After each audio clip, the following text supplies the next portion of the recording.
So the significance of the declaration of a public health emergency is that it does free up existing money for agencies to shift around to different areas of need.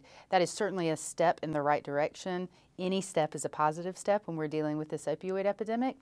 The significance of not being a natural disaster is that there's less money available to the programs, and certainly in general, the more money that we can give to address this issue, the better. After all, this epidemic has killed more people than the Vietnam War, than the AIDS epidemic at its peak. It's really the single biggest public health national crisis, really, of our time. If anything is destroying our national social fabric, it is this epidemic on every level, top to bottom, side to side. So the more money, the better. But hopefully this is a first step.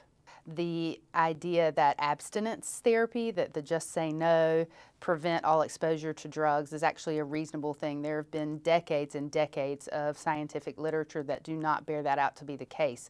What we really need to do, instead of criminalizing or stigmatizing this, is recognize that addiction is a chronic brain disease. 50% of it is probably genetic, and the rest of it are environmental factors, exposures that are very, very hard to completely obliterate, if not impossible. This is something that we have to recognize for what it is, which is a chronic relapsing illness, and treat it as such. And we commonly use the term biopsychosocial treatment of addiction, and that involves biological things, meaning make access to medications, for instance, to manage opioid addiction, and that is medication-assisted therapy like Suboxone.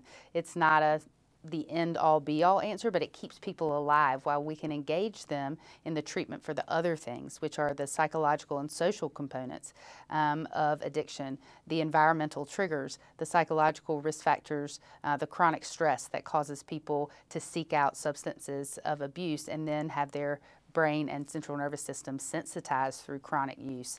If we use what the addiction world calls a therapeutic community, like he said, if we involve all of our communities at every level, our families and our physicians in screening for these illnesses when they occur, yes, it would be ideal if we could prevent them, but knowing that that's very unlikely, to screen for them as early as we can when they occur in the pediatrician's office, in the home, do some brief interventions, and then engage in evidence-based, long-term, multidisciplinary treatment for these.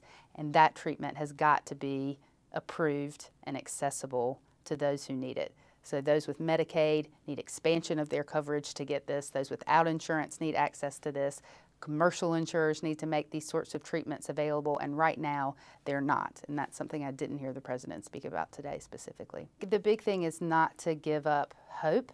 The President did indicate that he believes that this opioid epidemic will be ended in our generation. This is a long process. This is a slog. We're dealing with a chronic illness, and often children who grow up in households with parents who are addicted to substances are also at risk for developing chronic pain and addiction and mood disorders when they grow up. So this is something we have to be vigilant about for the rest of all of our lives as Americans. It's very tempting to want a quick fix for this issue, another pill that's going to be less addictive, another magic bullet solution, but those really don't exist when we're dealing with chronic illness. This is something we need to be vigilant about and continue to try to incorporate in our healthcare systems, in our schools, in our families going forward.